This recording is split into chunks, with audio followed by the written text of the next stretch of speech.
Welcome to Global Power Shifts with me, Jim Stanman. This is the podcast exploring how influence moves in the 21st century. This week, we're heading to one of the most overlooked but geopolitically charged regions, the South Caucasus. Our guest is Emil Avdaliani, a Georgian analyst, Oxford graduate, and university professor who's written for the Carnegie Endowment and specializes in the evolving role of the Caucasus in global affairs. He says the region is now entering the end of its post-Soviet period, and what comes next could reshape how we think about the global order. From his native Georgia's EU aspirations to the shifting dynamics between Armenia and Azerbaijan, Emil argues that this tiny corridor between Europe and Asia is becoming a test case for 21st century multipolarity. If you want to understand how big power plays are colliding in small places, this one's for you. Let's just kick off by getting a little bit of background on who you are and how you ended up becoming one of the go-to voices on the Caucasus. Was there a moment or even a place that pulled you into this region's story and sharing it with the rest of the world? Well, as a historian, essentially, I work on the history of Georgia. Basically, that it involves, bigger countries like Russia, Middle Eastern countries. And again, as a historian, you have knowledge of the past of Georgia and the region, and that really helps you to understand present dynamics.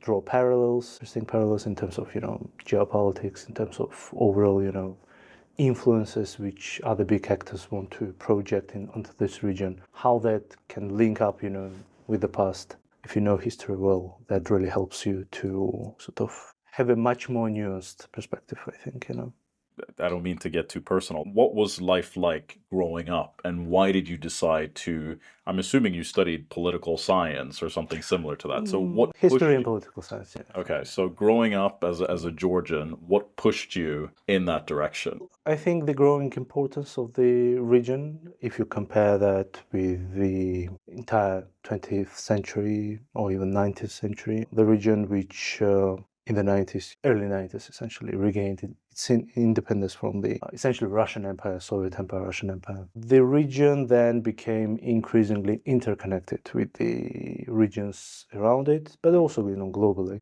And there was a growing demand to understand what is happening both on the ground and how the, Caucasus fits into the broader dynamics in the Middle East, and even what's happening in Central Asia. And how the EU will be acting, in terms of its expansion towards the wider Black Sea and so on and so on.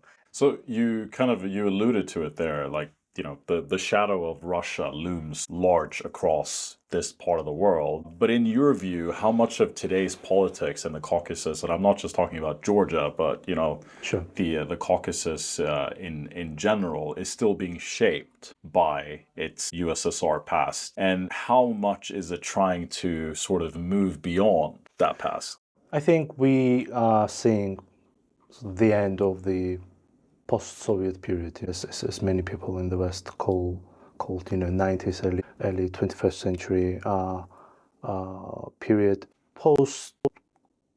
Post-Soviet period is a period when newly sort of emerged countries trying to position themselves in this world which was first dominated by the Western power, essentially unipolar moment of the United States of America, but now increasingly shaped by some other powers too, like China, Middle Eastern powers, Russia too, obviously.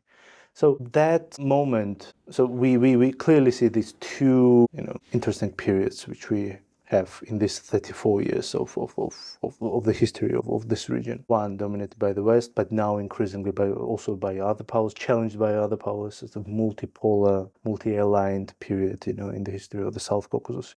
Since gaining independence in the early 1990s. Yes, but at the same time, first heavily influenced by the West, now less so, because you have other actors too. We are not in a static position now. It's constantly changing and shifting. And that's what makes, this region especially very interesting and shaped and reshaped by external powers, but also local dynamics too, because you cannot deny the fact that these three small countries in the South Caucasus have their own agenda, their own agency in a way, to a certain way for sure, because still greater powers have greater influence, obviously. But you see how Georgia, Armenia, and Azerbaijan are trying to maneuver in this multi-aligned world, and they have done pretty good job on that, over the past 3-4 years at least, So you recently wrote that Georgia's relationship with Washington and Brussels is at its lowest point since independence. Obviously, that's a bold statement, but I think it's accurate based on what I know. What's gone wrong, and do you think this rift is temporary, or is it something a little bit deeper than that? Well, I think relations between Russia and generally the West, collective West, if we still might use this term, in a way, they experience difficult period, I would say, but these relations also reflect wider shifts in global balance of power. And Georgia obviously reacts to that, shifts in its own way. The West too, tries to sort of manage its positioning here. But given the fact that you see a certain decline of Western influence in this region, you might expect that local countries would act differently from what you used to have them behaving like in 90s, in early 21st century. So back then, these countries in Georgia were exclusively pro-Western. Now it's different because others have emerged and entered the region, and the US or the EU no longer have this, power of attraction, I would say, or economic power too. Even the military one, which could really say that that's the power which you need to follow in every circumstances, So now it's different. And obviously some steps in foreign policy could have been made differently, but overall context is that power of the West declines, and you are reacting in its own way to that by bringing in China, Turkey, potentially India, maybe, building better ties with Central Asian. But you also have a government that's perceived, at least, to be pro-Russian. And obviously, if you look at the European Union and if you look at the US, they have some reservations about the elections that happened in this country not too long ago. Does that sort of push Georgia and this government away from the Western sphere of influence a little bit as well? Well, I think calling Georgia sort of a pro-Russian country or something like that, just a complete misreading of the situation on the ground. Again, when the West was powerful and strong enough, you had these countries looking at you as a model and as an exclusive actor towards which you might aspire. But now it's different, and Georgia, even Armenia, Azerbaijan, they are maneuvering, between many actors. One of them is Russia, obviously. And given the fact that we are neighbors, Georgia and Russia, though Georgia's 20% of the territory is occupied by Russia, nevertheless you have trade ties and you have, some sort of relations because you are neighbors. Geographically. Oh yes, you cannot deny the fact there. So I think that that depends how you. What was your experience over the past 34 years of Georgia? If you traveled to Georgia back then, and then in the early 21st century, you always understood Georgia as an exclusively pro-Western country. Georgia remains, as an aspirant, country, to join the EU, but it also looks elsewhere, And one of them actually might be sort of built sort of in stable relations with Russia. So I think it's more realist foreign policy, that Georgia now pursues. Obviously, some things could have been done differently. Maybe people might have, a different perspective for sure. But overall, saying that either Armenia, Georgia or Azerbaijan are exclusively pro someone, I think that no longer applies to that region, as it no longer applies to Central Asia. Or even some countries in the Middle East, If you take the UAE, Saudi Arabia, they hosted the US president just a few days ago. That's fine, that's great. That does not mean that they will not pursue closer ties with China, India, some other actors, for sure. Or even with Iran, they managed to improve their relations there. So it's an increasingly multi-vector foreign policy, multipolar world, multi-aligned world, whatever fashionable term you might use. Do you think that mindset of, and we've all seen it in the media, right? That mindset of viewing Georgia as a pro-Russian country, is it a failure in some ways by the West to really understand what Georgia is today? Because it's a very simple narrative, and what you laid out is more complex, right? Yeah, it could be. It could be. You always might use easily, quite easily. So this binary, choices, that you are either pro us or pro someone, But I think what we're seeing now here, it's a much more complex, fluid geopolitical situation on the ground, which we don't really know how that might end, But at least for the moment, that's the age of the period of multivectoral foreign policy, essentially. I think what's fascinating, even with all of this political turbulence, is my understanding that the majority of Georgians want to join the EU. It's something in the region of 90%, if I'm not mistaken. Obviously, that's a huge number. Why does it feel like, the government and the general public might be pulling in different directions on this particular? I think generally Georgians view the West, positively, And I'm quite sure that very many Georgians really want to join the European Union. I mean that's fine, and that's one of the facts which we have had, throughout the essentially decades. Is it because of what the European Union represents? Well, in a way, historical ties, and also Georgia has always considered itself as a part of, this broader European civilization, characterized by Greco-Roman, civilization, Christianity, and so on and so on. So that goes back, millennia. But when it comes to an actual geopolitical situation, unfortunately for the EU, perhaps a growing number of Georgians understand that joining the EU might not be as easy or as forthcoming as they might want it, because of the geopolitical situation on the ground. Still, the major problem is the West fears Russian response, in that sense, whether it comes to NATO or the EU. Or geography still matters in here. We are unfortunately a bit further than, let's say, Moldova or Ukraine or, obviously even Turkey from the heartland of the European Union, I would say. Has the West, especially the EU, dropped the ball a little bit when it comes to this region? I mean, everyone is incredibly focused on Ukraine, rightfully so. But does it feel like the South Caucasus gets talked about almost like an afterthought, if at all? I think South Caucasus for the EU is an important region for one obvious reason. That's a corridor towards the Central Asian region. So if you look at what the EU does in terms of its relations with the Central Asian countries and how it wants to reach out, connect to these 5 countries of Central Asia and then to China, that creates sort of the so-called middle corridor.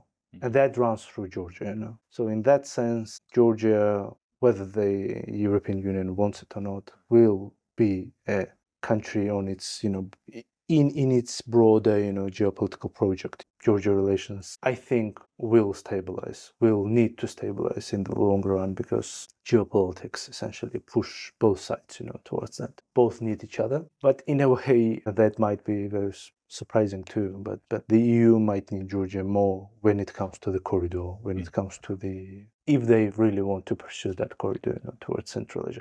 Because if you look what the EU does with Central Asia and so on, just a few weeks ago they had a summit there, and so that needs to go through Georgia and then through Azerbaijan, So that really matters. I think in the longer run, relations will stabilize. They probably will be more pragmatic, more transactional in a way, not so much based on values and things. And obviously, if we look at the entire region, because that's what we want to explore through this conversation, I think one thing that is changing very quickly is the relationship with the Gulf, including the UAE, where I'm based. Obviously, they're pouring money into ports, logistics, connectivity. Do you see this as just business, or are we seeing sort of a quiet geopolitical realignment that's happening here? We could see it both ways, you know.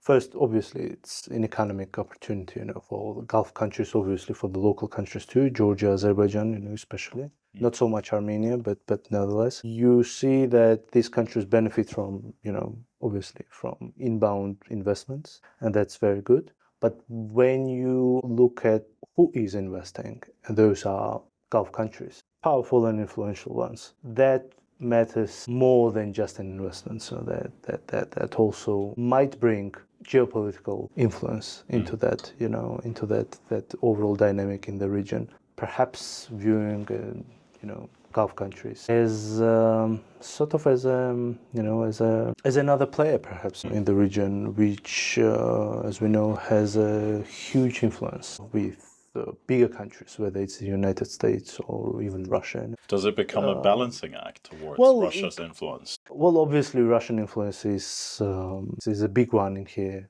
because of geography and because of the military presence of the Russian Federation in the South Caucasus. You know. But nevertheless, you know, when you have multiple actors on the ground, that might still create a certain balance, you know, in the region. I think when you speak to young Georgians, I mean, it's quite clear that they see their future in Europe, being part of the European Union. But it's interesting what you talked about, and I don't know how to apply this to the rest of the region, but there is this geographical reality that you're on the outskirts of Europe. The border, I guess one could argue, runs through Georgia, and to be relevant in the 21st century at a time when relationships are shifting, especially now under the Trump administration as well, it does make a lot of sense not to over-rely on Europe, especially at a time where, you know, as you mentioned, the Gulf is rising in terms of its influence. China is a massive player as well. So is there sort of, do you see it as a little bit of a friction between how everyday people view the geographic reality of the region versus the government? Because government can afford to be a little bit more strategic, not just in Georgia, but I think maybe Armenia and the entire region. I think it's a clash of you know, aspirations versus, you know, versus realism, geopolitics, and so on. Again, obviously, the majority of Georgians would argue that perhaps it's better to have closer ties with the European Union than, let's say, with any other actors. Not because they specifically do not like other countries, but somehow culturally they might feel, you know, sort of closer links, you know, with the European EU project, perhaps. But at the same time, you see a situation on the ground which is different, and as you rightly said, we are on the periphery of the EU and overall European project, I would say. Yeah, so we are peripheral to that, and that really complicates the overall, you know, situation for Georgia and perhaps for the EU too, you know, in a way. So how to balance these two aspirations and geopolitical reality on the ground? That's an interesting aspect of the statecraft. So it's not a new situation for Georgia, but rather a new iteration or another iteration of what has been happening throughout Georgia's history, literally for the past 2 millennia, or even more than that. How much of an opportunity do you think that is actually for the region? Because if we look at what the Gulf, and I think the UAE is a great example, you know, in some ways, you know, Dubai and the UAE has become or established itself as the center of a certain part of the world. And you form this critical bridge, in a sense, between Europe and Asia. And that's something that this region presumably can really capitalize on. Yes. I think the present shifting balance of power, I would say, in the world, and especially in this part of the world, is presenting opportunities for local countries, especially for middle powers and also for smaller countries, such as Georgia, Armenia, and Azerbaijan. But if you use it cleverly, if you use it cautiously and not, I would say, if you pursue it vigorously, that's fine. But if you overzealous about that, that might create some problems. So you need to find a certain balance, you know, how to build sort of transactional type of relations with the bigger actors around you, and maybe the far-flung bigger actors too. So I think the longer that continues, the bigger are the opportunities for the Gulf countries, especially. That's about how this region connects not only East and West, I mean Central Asia and the European Union, or China and the European Union, but also Russia and the Middle East, because one of the roads goes through Azerbaijan. So obviously some people call this a multi-vector foreign policy. I think that's the term. I just think of it as geopolitical juggling in a sense. And do you think countries like Georgia and Azerbaijan are genuinely pulling this off? Or are they walking a tightrope that's becoming more difficult to balance? Surely a very difficult task to accomplish. But at least for the moment, these two countries, even in a sense Armenia too, to a certain extent, managed to pull it off, But when we see that the process comes to an end, I mean the shift in world affairs, then of course surely you might have to choose between one of the actors with which you will sort of build closer ties, or maybe fully aligned with, And we're talking about like the West, the United States. Oh, whether it's West or Russia. it's Russia or China or something like that. But again, when it comes to an end, there might be, this shift in world affairs essentially. Then you might have to, again, realign itself exclusively with someone. But something tells me that we are not going to see bipolar, unipolar world. We're gonna see sort of literally a multipolar world. Whether some analysts might like it or not, but we are literally in the world where you have Gulf countries as a certain big actor, at least economically, which translates into political influence. Then China, you have also Russia, which is not going anywhere. Also the West, collective West, let's say it. You also have India. You also have obviously Turkey and Iran in here, and perhaps in the future, Brazil and others too which will have sort of a global outreach. And I think if anything, perhaps the Gulf actually represents a good model for the Caucasus in terms of being able to balance having relationships with all these actors. Yes. But obviously the advantage they have is oil and gas. But nevertheless, I agree, it's a good model how you are on good terms with the United States, but you also look at China, India, and Russia, obviously, and others. So that's the model which I think will prevail for the next maybe couple of decades, maybe more, than that. So we talk quite a bit about the region, at least everyday people here feeling somewhat forgotten by the West, be it Europe or the United States. And I've had those conversations myself, both here and in Armenia. What do you think the West doesn't understand? As a Georgian, what do you think the West doesn't understand about this part of the world and the role it plays? There's not a thing like complete misunderstanding of the region, obviously, but simply now this juxtaposition of values versus realism, that's what really complicates the relations, or generally the EU's outreach to the region, So in a way, I think if the EU becomes more geopolitical in its perspective towards the South Caucasus, as it has already become towards the Central Asian region, that will actually help the things, I think, at least for the moment. What will that do? I think that will help the EU, I would say, if the EU and the United States sort of help local countries to build this vector foreign policy, that will actually be the thing which will benefit them too, the EU and the United States, in a way that they will be one of the actors in this play. Right? And it'll benefit them because they're looking to counter China's they influence? are, well, not only China's, but generally, so that we interplay between, many actors. So if you push local countries to make binary choice, that will actually harm your own interest, because eventually, if you push local countries to make binary choices, that will eventually harm your geopolitical presence in here, because you are a bit far away But these local countries have Russia and some other big actors in here with whom they are neighbors, and they have to adjust to their neighbors, bigger neighbors, security interests and economic interests. That's obvious, throughout history. You talked about European influence in the region. As far as Armenia goes, there's been some recent moves that I think has raised a few eyebrows of freezing ties with the Collective Security Treaty Organization, and maybe you can explain what that is, and moving closer towards the EU and possibly even NATO's.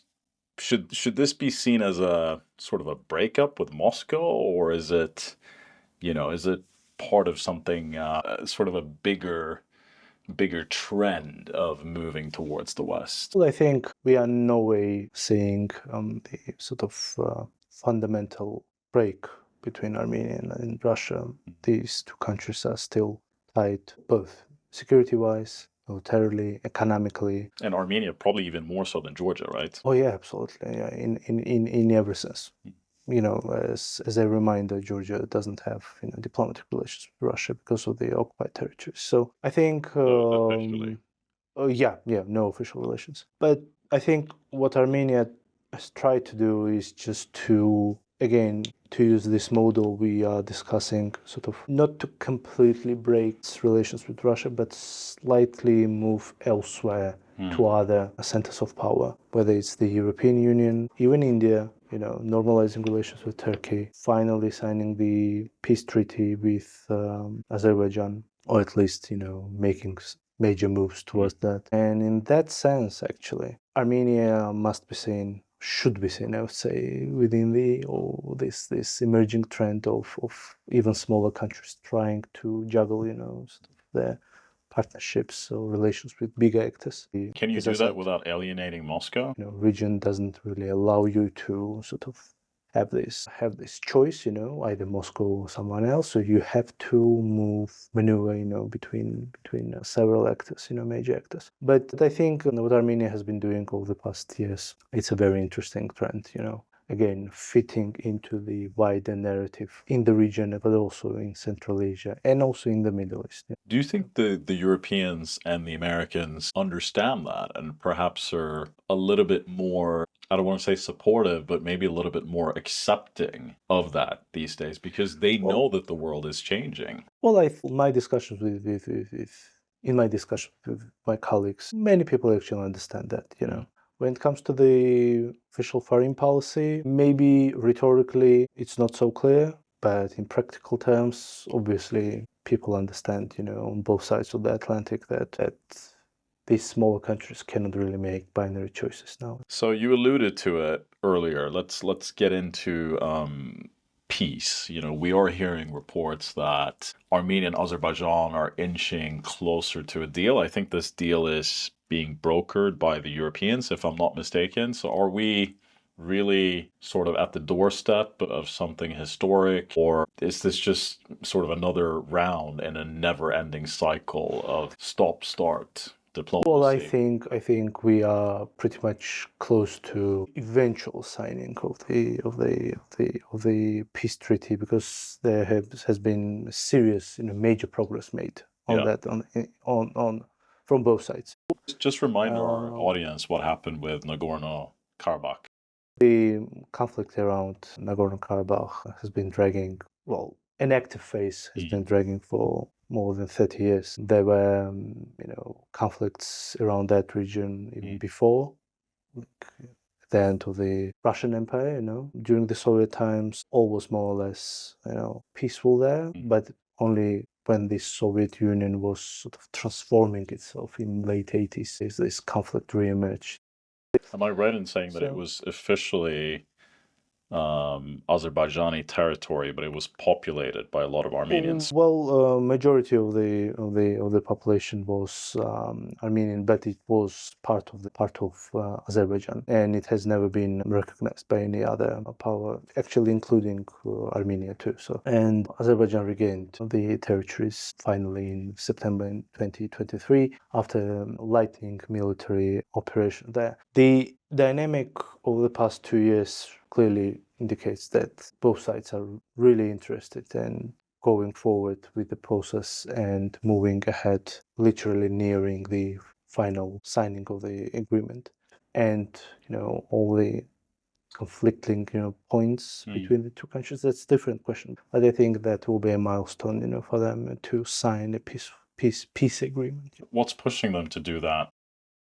Well, first of all, Azerbaijan regained what it wanted, its territories. Azerbaijan also thinks that a official peace with Armenia will sort of create more, economic opportunities, for the region overall and for the country itself.